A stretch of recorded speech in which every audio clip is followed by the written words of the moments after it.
All right. Hey.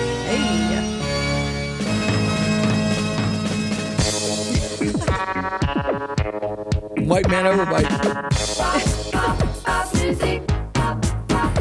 I know. All right, I'll stop dancing. Thanks, John. You want to see the party stop? There you go. Get John Put me dancing. on the dance floor. Okay. Here we are. Eat, Talk, Repeat. Another episode. We're back. We're back in November. I know. God, can you believe the year's almost over, John? Yeah, I can believe that as of November 14th, it still feels like it's summertime outside. I know. I'm trying to pull off sweater weather, but it's... See, this is my last day of wearing this shirt and this light sport coat because it's still like 80 degrees outside as we are doing this. I know. Yeah. I walked out to go to lunch and... Well, actually, just to get a fresh air. And I see all these people in short sleeves and shorts and flip-flops. And I go, I guess, it's still really nice out. Well, here you are. It's Eat, Talk, Repeat. John, introduce yourself to the I'm people. John Curtis, the imperious, irascible, indefatigable nano-influencer here to nano-influence that out of you. Okay? Look at you go. You're self-censoring yourself based I on am. the... Exactly. See, it's going to be bleep. I'm going to do bleeps. And then Sammy will just bleep me out. Well, and I'm Ash Watkins, the Hamburguesa Principesa of Las Vegas. Together, we're your hosts. I'm the millennial with limited bona fides, if really none, actually. And John brings the chops for real to this show. You bring it's Beauty and the Beast, let's face it. Okay, come on. Well, thank you. And the insatiable beast. And you can find us on all platforms at Eat, Talk, Repeat. You can also go to our new website, eattalkrepeat.com. Have they linked to my eatinglv.com article about the best of Las Vegas this year? I think so. I think if you go to your bio, it's there. It'll be there. Okay, it's there. fine. Because on eatinglv.com, my blog, which I've kept going now since 2008, which seems like a century ago, I do have an article up about my best new restaurants of 2025, which I should amend and add a couple to, which we'll talk about later in this show. All right, perfect. And hate mail, love, recommendations, questions, you can either drop those on the website or email us at cheers@eattalkrepeat.com. And for about 2 months now, we've been pretty committed to this YouTube thing. So now we're there. And if you leave comments, we will reply. And I think you can there's a way on YouTube you can just blank out me and just look at her for the whole hour. Okay, it's fine. Yes, you I will can take do that. no offense. You can select your view, I guess. Yes. You've been a lot of places recently. I have been. Since coming back from Europe, a week of jet lag, which knocked me off my pins. But starting about 5-6 days ago, started feeling way good and been plowing some ground in the local restaurant scene. Someone's got to do it. It's not me. My two ventures were Two? I know, it's all I've got. What do I pay you for? I know. That's I right. know. I don't pay her. You don't pay me. So you get what you pay for, John. Barbo M and High Steaks in the Rio, which is the new James Trees Steakhouse. His first, I guess, casino hotel property, which I'm excited to talk about later. You've been to Ferraro's. I heard you sat at the bar there. Yeah, and a great time. Wild Fig. Yep. Cipriani had to get my Italian food fix, so on successive days went to Cipriani and Ferraro's. Because as much as I love French food, 17 days of eating French food, you sort of miss pasta. You do. And then Publicus, the Coffee Class, and Vesta. So I've been hitting a lot of coffee places because the food gal loves her coffee. I know. She's where I go to for recommendations all over town. If I've got to meet another lawyer or something in Henderson or the Southwest, I text the food gal. I'm like, where's the coffee spot? And she's always got me covered. John, are you ready? Yeah, we've got some real food news you can use. In case you haven't heard, this just broke as we were going on the air. Go ahead, Ash. Yeah, there's been a bombing. Whoa! At Piero's. Holy mafia, Batman. I thought it was a spoof account when I saw it on Facebook that no one was hurt at bombing at Piero's. I thought, after the news that broke earlier this year with Piero's, I was like, this can't be real. With Evan Glussman waving a gun around and threatening people and having a law and being arrested. Yeah, that was pretty scandalous. And now there's been a late night bombing?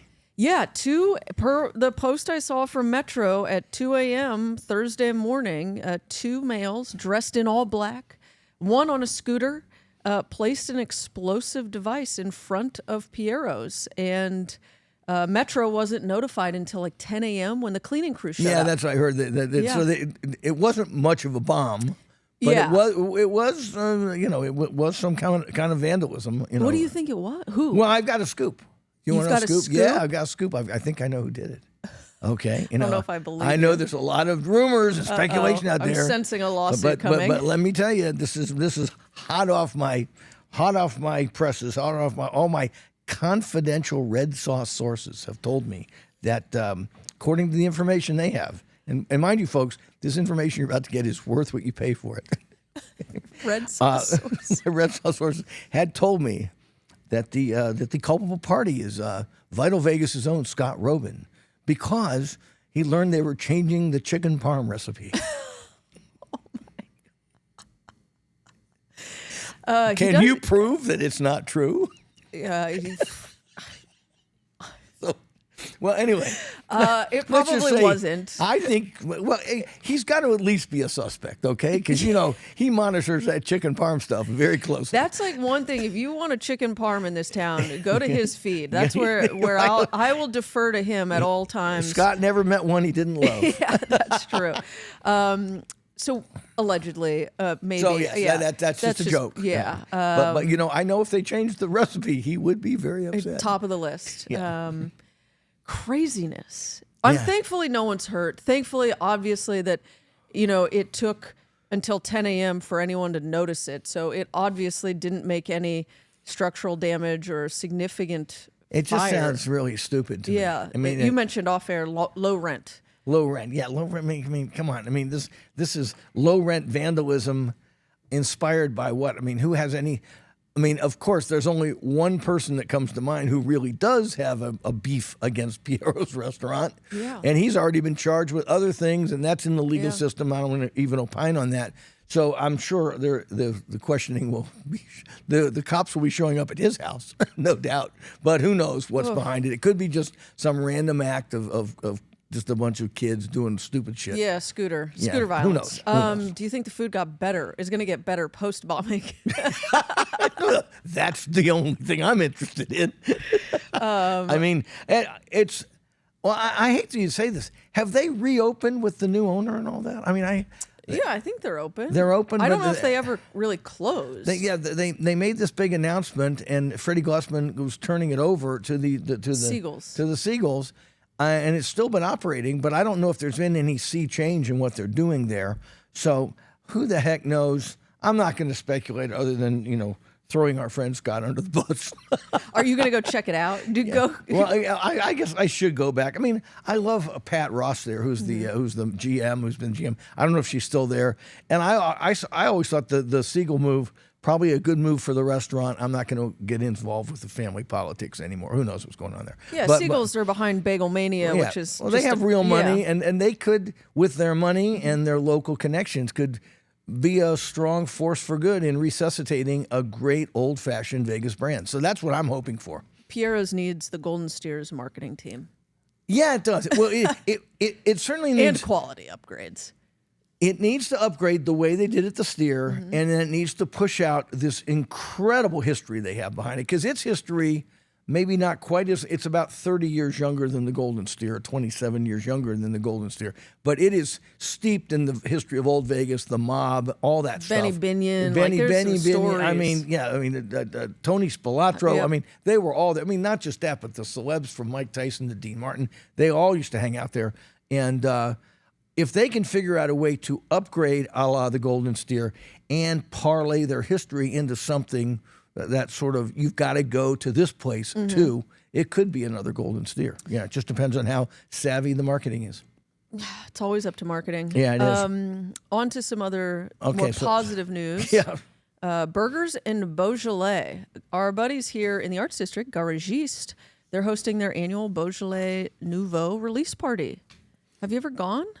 I've had a lot of Beaujolais Nouveau, kind of terrible, but over the years. Have you ever had a Beaujolais Nouveau? Yeah, it's like grape juice, but sounds like fun. Yeah, And they're- Garage East does a lot of great stuff, and burgers from 5:30 to 8:30, and the wine will be flowing. And actually, burgers and Beaujolais Nouveau sound like a pretty good combination. And the burgers are one of my favorites. Yeah. By Stay Tuned Burgers, the residents inside the Hard Hat Lounge. Oh, They're yeah. coming out here to make the burgers that night. So Thursday, November 20th, here on Casino Center, and I think that's California. At That's next Thursday. You'll be hearing Yeah. this the week after that you hear this. So. Burgers from 5:30 to 8:30. Wines flowing until they run out. There's no tickets necessary. Just stop by for a glass, bottle, burger. I'm predicting it's going to be mobbed. Yeah, I kind of think it's going to be very, very busy. So, I think so. okay. In Poor Taste with Bordeaux Bob. Shout out to Bob. Yeah. Bob Cranston, comedy show in Bordeaux. Bob is the resident wine expert on those nights. Two clueless comedians are joined by a wine expert, and they guide you through a tasting of 5 wines with at least 5 jokes. That's like us. And the joke is not necessarily California Chardonnay, although it could be. It should be. Okay. Tasting 5 tasting in the Lighthouse Art Space, 3rd floor of the shops at Crystals. Yeah. Whoa. The shops in the Crystals Mall in the Aria. Yeah, adjacent to the Okay. Aria. All Yes. right. Okay. Oh, that sounds fancy. Yeah. Okay. I mean, tickets are like $70. It's a comedy show. It's kind of like dinner in a theater, and every couple nights they change up who the wine expert is. But But Bob, Bordeaux Bob Cranston, he's truly one of the big guys, one very tall guy. He helped set up all my wine tastings in Bordeaux last month, and yeah. And so November 23rd and 26th, he is the wine expert. It looks kind of fun. I've seen some clips. Bob's a funny guy in his own right. He knows his grapes, so that should be good. November 26th, I guess you can go to where to find more out about this. Go to In Poor Taste. I think they have a website, and they have an Instagram page with all the info in it. Yep. Yeah. Okay. Ada's final night has been announced at Tivoli. Oh, do tell. November 26th, they're doing a Friendsgiving potluck psalm free-for-all. The day before Thanksgiving, huh? Yeah. All right. And then they're going to move to the Arts District. 100%. All right. Yeah, so it's not really a full closing. It's just they're saying goodbye to Tivoli Village, and that's their final night. Go to adaslv.com to reserve your spot. You don't need to, I don't think there's any ticket, or it's $75 a person. And I'm just really effing excited for them to come down here. Yeah, me too. I mean, not that we don't have a lot of restaurants here, but Ada's is very special. It really is. Yeah. It is a gastropub that's leading the way with the food and the wine combinations they do there. And I mean, it's one restaurant I'm completely nuts about that I can see myself being at every week if it moves down here. So really excited about Jackson Stamper's food. Kat Thomas is the wine goddess. It's gonna be a big deal when they get to the Arts District. Yeah, people are going to be like, Esther's who? We're going to Ada's. Yeah, that's me. Okay, so Good Pie, just before we got on air, they announced they are opening a location in early 26 in the Summerlin Red Rock Hotel Casino. another location now. Yeah, so Good Pie, which, I guess it started here on Main Street in the Arts District. Then they went out to Henderson. Right. And now they're going their third spot into Red Rock. I'm going to have to ask Vincent if the wheelbarrows of cash and he needs extra help with those wheelbarrows of cash. Are you he's offering taking a home helping hand? every now. Oh, speaking of which, it's not on our Food News You Can News, but Wino has now opened in the Rampart Casino. There's another one for you. That's the one that's at Uncommons. It's at the Uncommons. Sean Sean. Mc Oh God. Sean McMillan? McLean. Sean McLean. There you go. Sorry, Sean. Okay, is the owner. He used to have. Bala. Well, he has Bala, and before that he was in the Aria. And Sage or something? Sage was his, and Sean McLean has got the chops. And Wino is one of the great wine bars in town. And now there's one. They're both on the west side. One at Durango, down at on South Durango, and one at Rampart Casino. I can't wait to get to the one in Rampart Casino, and it'll probably be the only thing that can get me to the Rampart Casino. No, there's that. Is that not where the Potsy? Yeah, I should try that out too. But Another Italian restaurant. Says the guy who couldn't wait to get Italian food when he got back from All right. France. Okay. Fallen Star, Chicago's famous Alinea, has lost its third Michelin star. They got demoted. As did the Inn at Washington, at Little Washington in Virginia, and Masa in New York City. And I say bravo, not that I give a crap about Michelin stars, but these restaurants have been sort of coasting on their reputation for a long time at this point. So calling them a Michelin 3-star experience, to the extent that Michelin has any credibility at all, the 3-star joint should be the ne plus ultra of places. And as good, and I've been to all of these restaurants, and they're all, well, I didn't really enjoy Alinea at all. It was too contrived and really overwrought, and I just thought it was just, most of it was ridiculous. But I've been in a Little Washington. I was at Masa when it first was open, when it was only like $400 for a sushi meal, not $1,000 that it is now. But yeah, they've all been coasting on their reputation for a long time, and they're still very good. But they're all like, my God, I think the Inn at Little Washington is 40 years old. Alinea is 20 years old, and I think Masa's got to be at least 17 or 18 years old. So. Not a big deal for us, but it was shook up the gastronaut, the gourmets of the world when this was announced today. So Middle Child, can I pick one up here? Yeah. Middle Child has closed. They're giving you the usual, well, we're taking time off, and we're going to reassess our options, blah, blah, blah. And Kitchen repairs. Yeah, they weren't making any money, and it was I think it was kind of a dud, and it never got any traction. I don't know, though. So they're saying they're closing, and it's been closed since October 8th. See how quickly it got to our news feed. Yeah. They're saying it's kitchen repairs, and then they're also saying it's expanding throughout the Vegas Valley. Okay, I don't. Fine. Sean doesn't believe it. I don't. When you close a place for kitchen repairs that has been open less than a year, when it was being renovated for a reopening for a good year before then, I have a hard time swallowing that the kitchen needs refurbishing. Okay, I agree. That is a little sus, as the kids would say. Yeah. We'll see. Also on negative news, we have a lot of negative news in here. Yeah, bombings, closures. I know. Chicken parm. Jesus. Hamon has way out in the southeast there, as shows Google Business Location shows it has permanently closed. Chef Rafael Salinas, great food, wonderful cook, incredible Spanish stuff. He just can't seem to find a home, and that was never going to make it out there. He was in the middle of nowhere. I know. We sadly feared this outcome when we found out it was leaving the location. What was it, on Sahara and Jones? Sarah and Jones. Yeah. Went out there. I went 3 times. It's like 19 miles from my house. But, it was incredible Spanish food. And, man, the guy can cook. But, man, I never could figure out who his customers were going to be out there or on, there's something that was just didn't gel with both restaurants. And you can always speculate, but I feel bad about this one. A Middle Child, who cares? But Hamon, I felt bad about it. No sympathy for the brunch spot. No. For that exact I think reason. Everyone can predict that from John. Yeah. Could really use a paella here downtown. No kidding. No, you said that when we were at Hamon like a year ago. Yeah, you said, we need downtown. We sorry guys, no offense to May Dailies and Main Street Provisions and whatnot. We don't need more steaks here or pasta. Spanish food, tapas, to me would go over great. I mean, really committed to that kind of thing. I know. But nobody I think wants to do it. They want to play it safe, but. Who's to say? Anyway, Hamon closed. La Casa de Lucy, which is also downtown here, has closed. But I remember I mistakenly said it had closed. You called me on it, called me an idiot on the air. That's okay. I've forgiven you, sort of.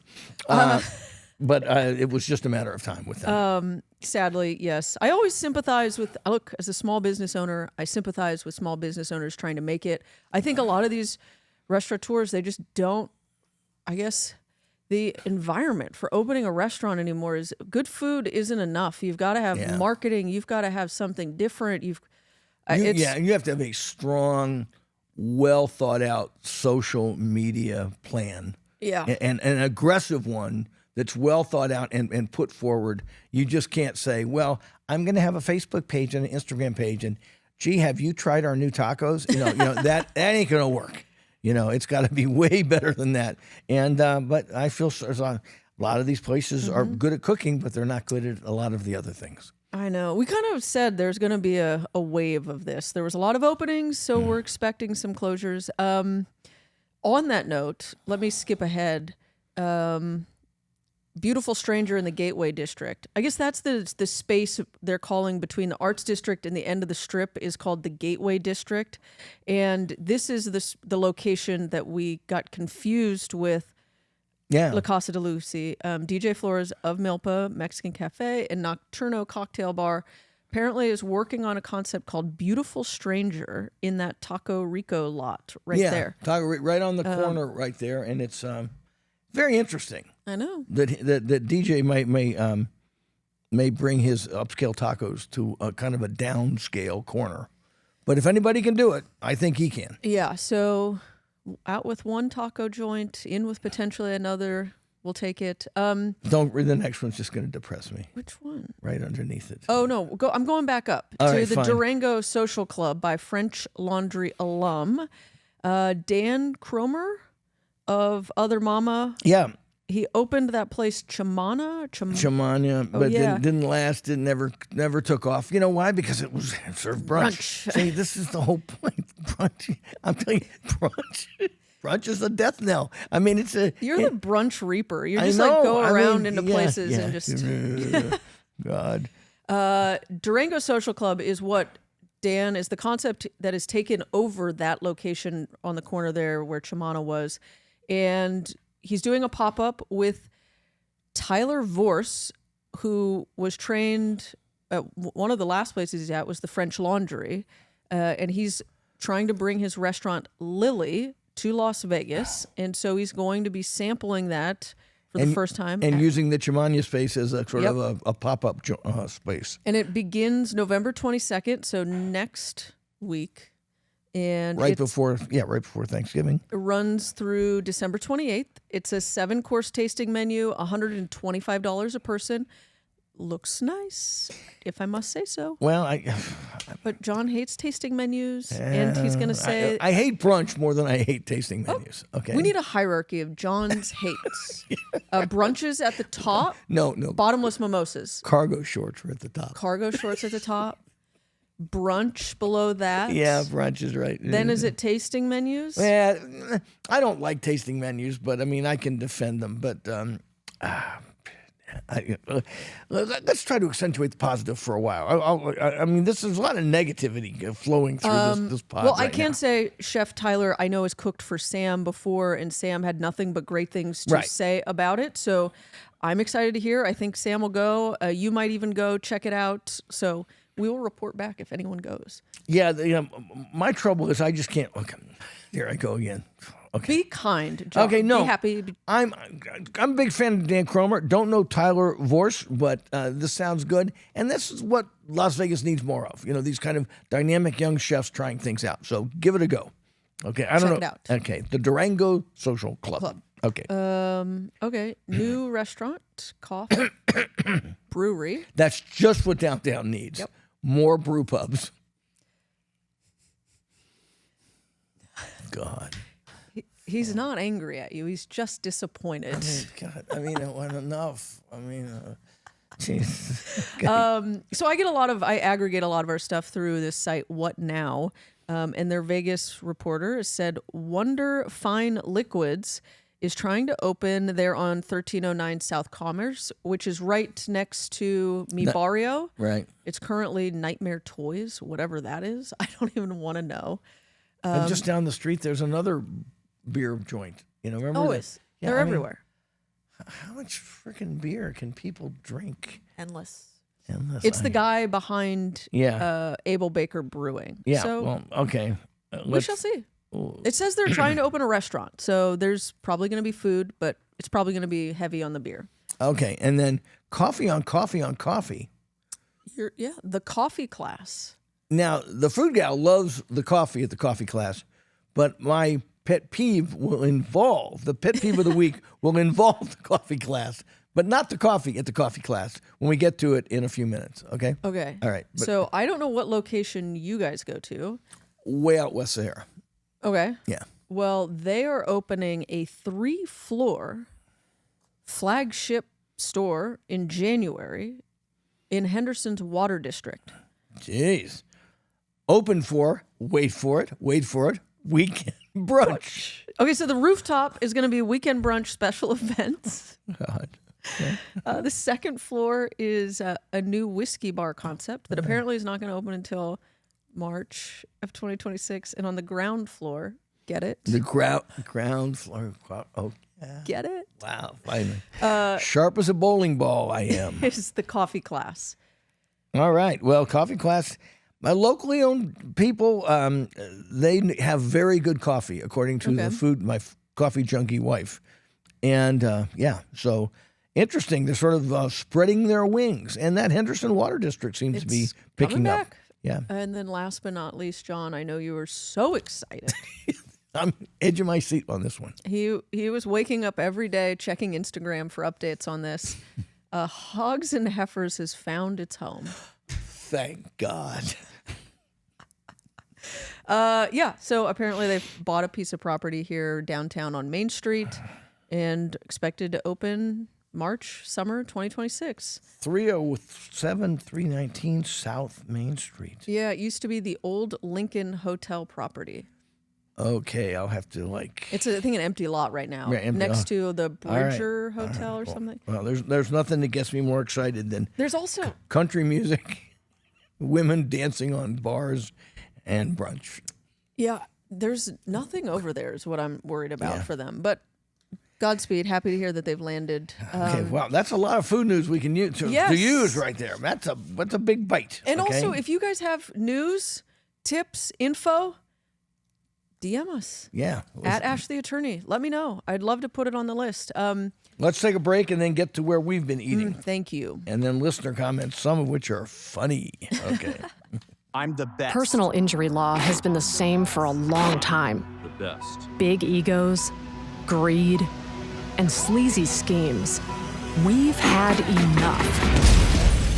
Welcome to Sam and Ash, the new standard for personal injury law, where things are done the right way, because you deserve a team that delivers real support and results. When you have both, your whole world can change.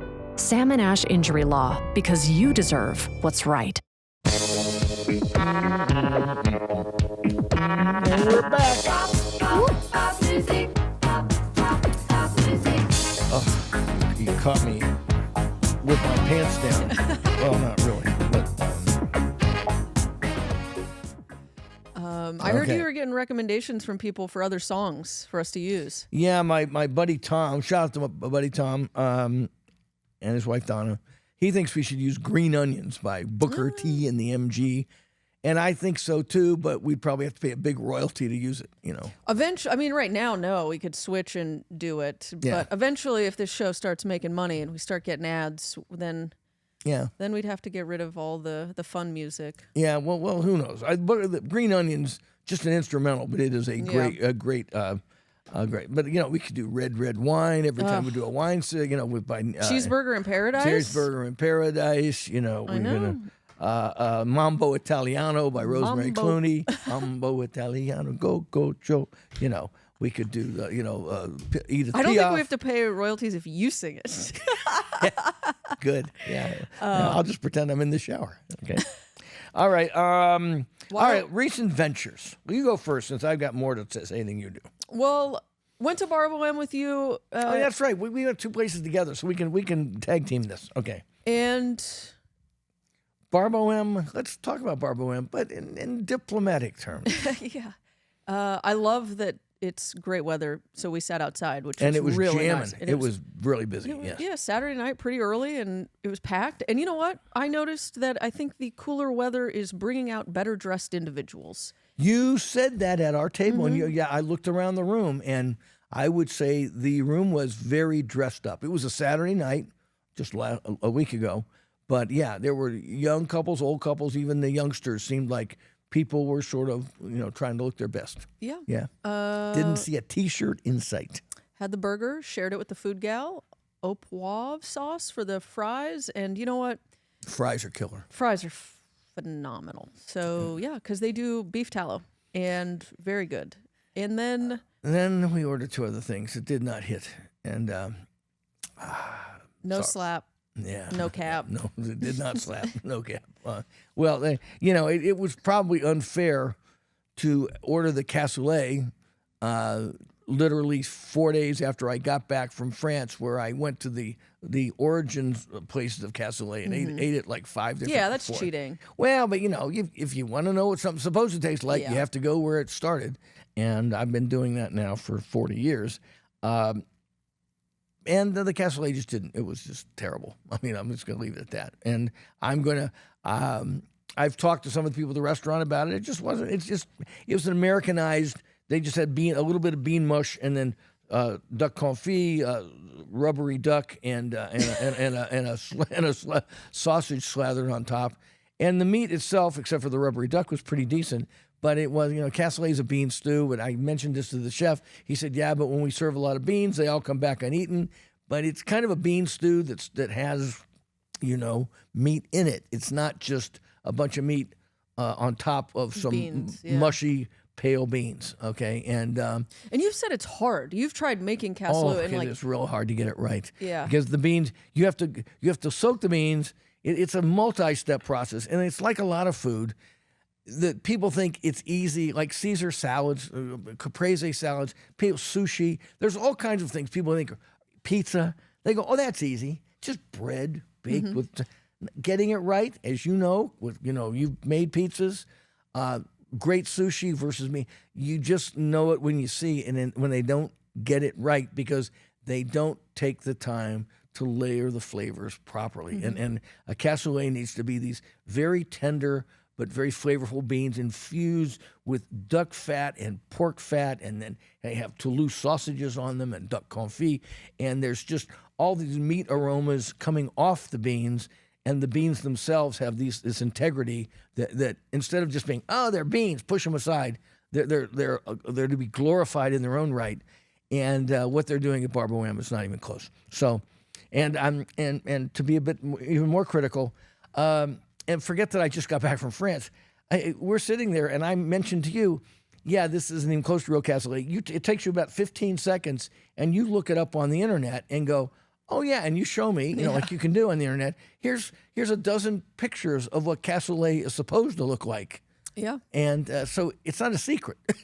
Yeah, it's one of those things. Are they trying to, are they catering to the audience, or is who's actually running the show here? Yeah. So I'm sure that Chef Trees will get it right. It's just one dish, but I think if they should try harder to make it right. But let's talk. Let's stay high stakes for later. The end. Okay. Let's do that. Okay. And you go for 3 years. I went to Ferraro's. We're overdue to go Ferraro's. We are. Okay. We are. Our first date was at Ferraro's, right? Yep. We all went there. We'll have our last date there too. We're gonna break up with him. Stay tuned. My wife needs you to get me out of the house at least 2 days a week, so you can't just break tell me up what with days. I'll do it. But went to Ferraro's, just at the bar, ate there, and they're celebrating its 40th anniversary this year. And they have this great picture of Gino and Rosalba Ferraro in the front, black and white. I posted it on my socials. And they're like life-size cutouts, yeah, right? life-size cutout. And it's them in 1985 when we all had dark hair, even me. But and they have the special bar menu now, which is sort of like 1985 prices, where you can get a $14 pizza, and you can get some sausage, and everything's priced like $12, $14, $13, $14, not $20, $30, $40. So that's very cool. And they have some wine specials every night they've turned the clock back on the prices on. So for ours, we were just at the bar because it's a great bar to watch Monday Night Football. Yeah, really nice, big TVs everywhere, and had a great talk. Met the fellow who does pouring stories or pouring stories, and he's the bartender. Is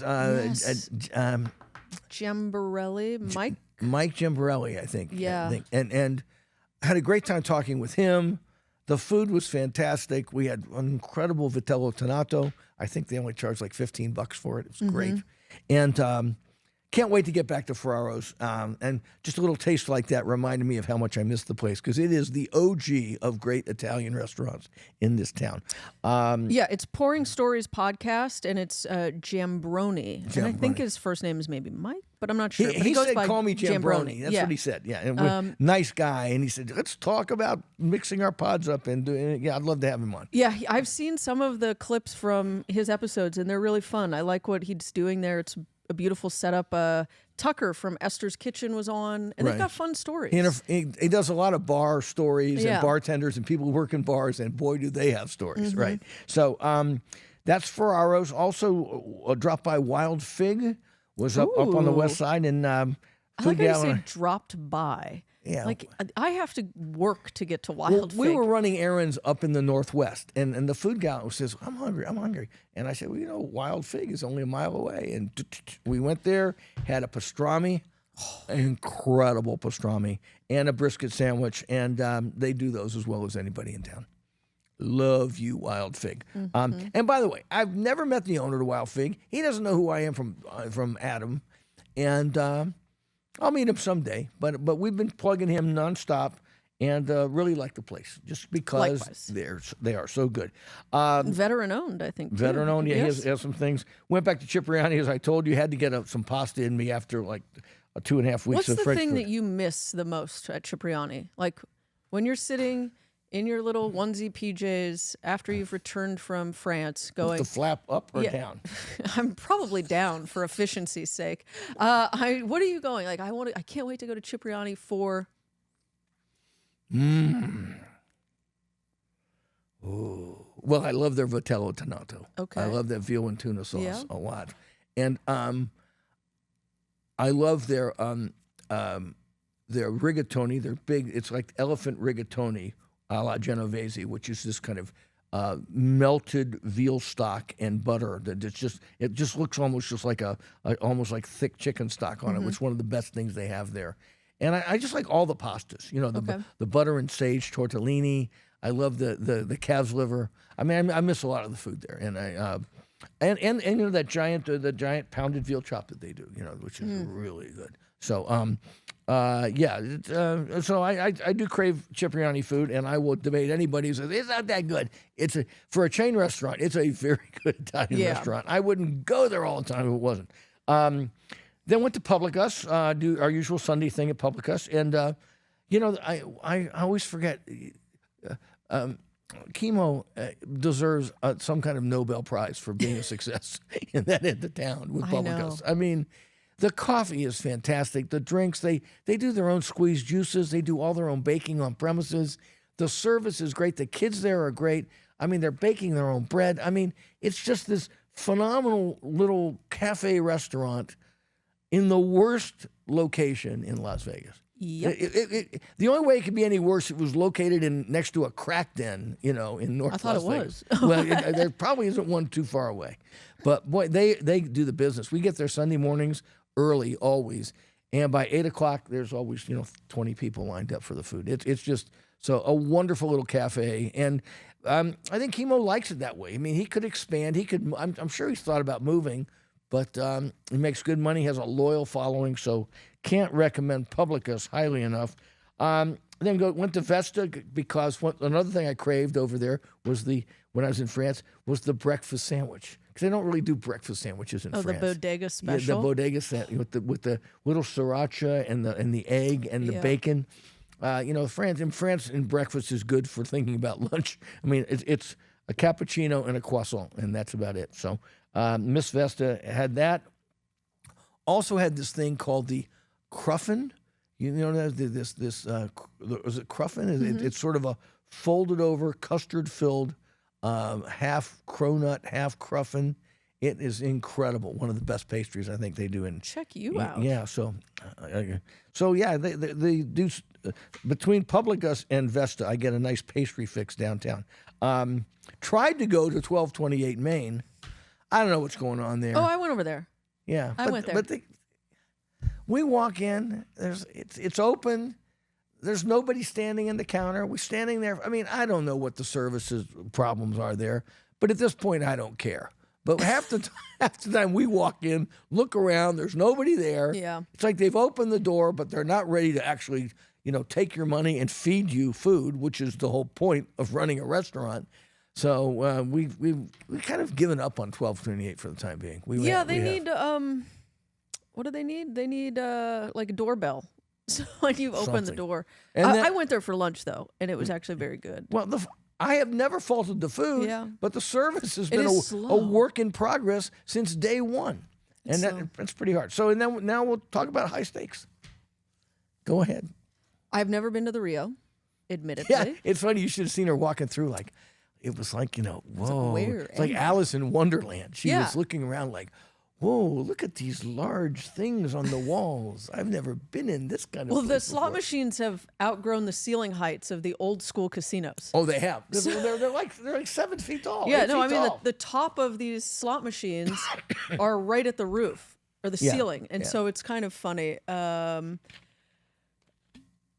It didn't smell very smoky for an old casino. Walked in. It looks like they kind of spruced it up a little bit. I wouldn't know. You can tell that it used to be something that it isn't today, just based on some of the dead space that's around. Right, You yeah. showed me the tracks above that overhang where they would like drop beads. The carnival in the sky that they Yes. did every hour. Yeah, that was, God, that seems like an eternity ago. But we pulled up, we valeted, we walked right in. The signage was pretty easy. You head over toward the like Masquerade Tower and took the elevator up, and that was A fun elevator Fun ride? elevator. You get a great view of the city. How many floors up is it? It was 50? 60? 60, I think. 60, I think, Yeah. 60 up there.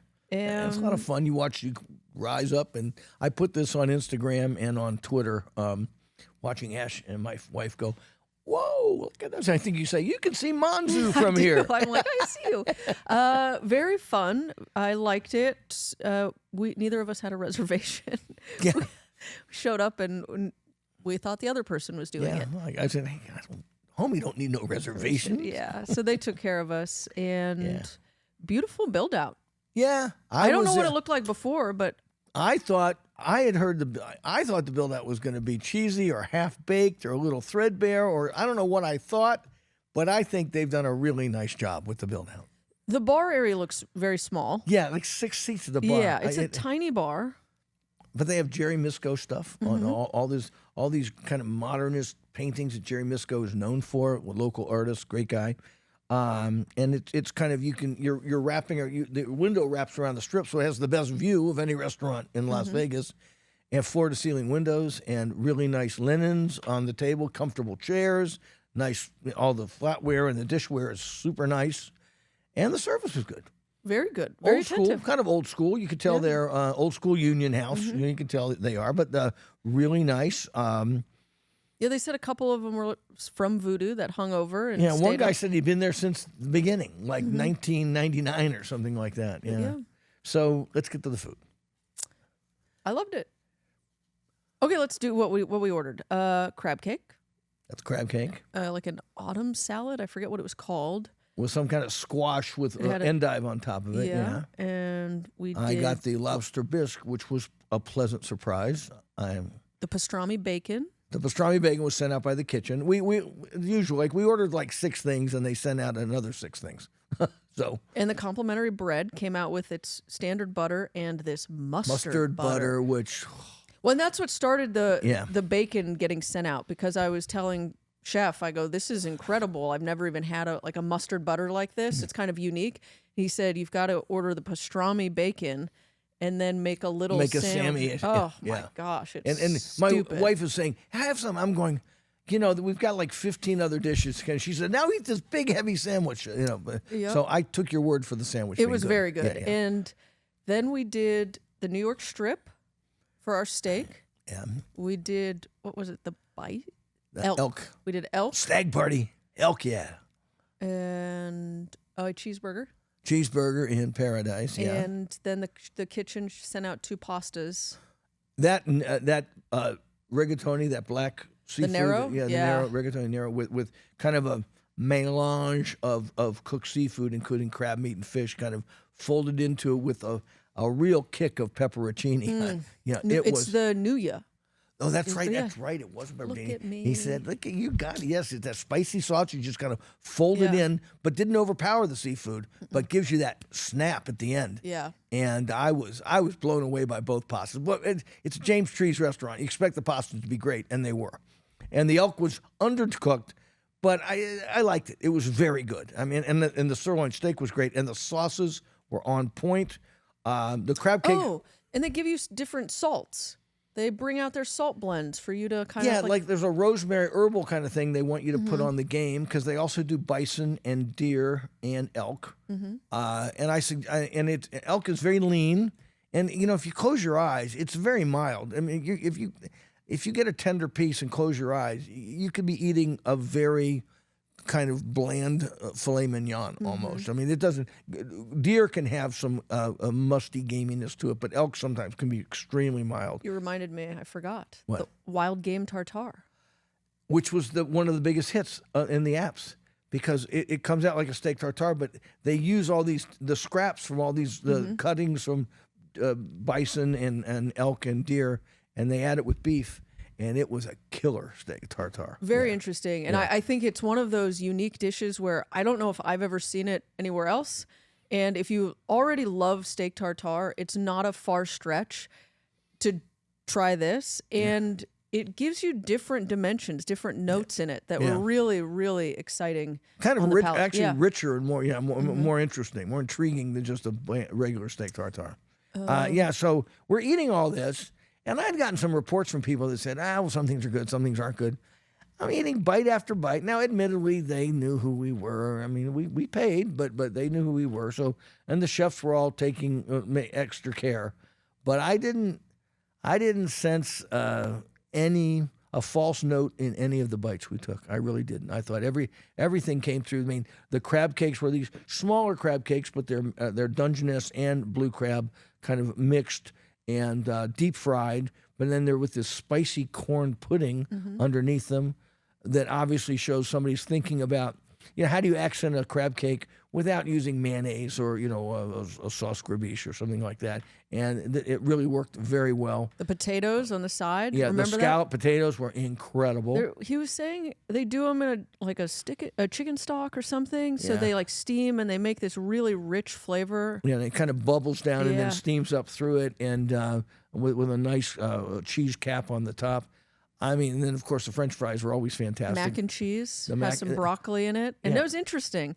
He uses Kraft American cheese in it. Well, he uses good and bad. He uses like a Comte, highs and low. Yeah, and then an American cheese in there, if I recall. And so it's like I kind of respect that. It sort of gives it that sort of that sort of Americanized tanginess and soothing quality that if you just use high-end French cheese, you're not going to get from it. Yeah, and it's a good balance for some of those game meats. Also, the creamed spinach. Yeah, my wife loved that. Yes. It has basil in it, so it's lovely. I love it. And then the desserts came out, and I always say I don't have a sweet tooth. I'm not interested. But that spice cake. Yeah, really nice. And a big thing of chocolate, which I didn't even touch. I mean, I hit the wall about halfway through the meal. But I have to say, I was pleasantly surprised by all of the food. I mean, and it's slightly priced underneath what you'll pay in most steakhouses in town. I was comparing them to things like Scotch 80 Prime and, Cut and SW. They're way underneath those. I mean, the steaks are, they're pricey. They're up there in the $70 and $80 and $90 range, but they're not in the $110, $130, $140 range. And the sides are competitively priced. And with the view and the wine list, which did not offend me. Yes. And I said, because the chef came up and said, what do you think of the wine list? I said, it does not offend me. And which is hard. That is high praise indeed for me at a Las Vegas steakhouse. They has all kinds of interesting bottles at all price points. So you can go in there and spend $60 on a good bottle, $70, $80, $90, or go crazy if you have the Sam and Ash budget.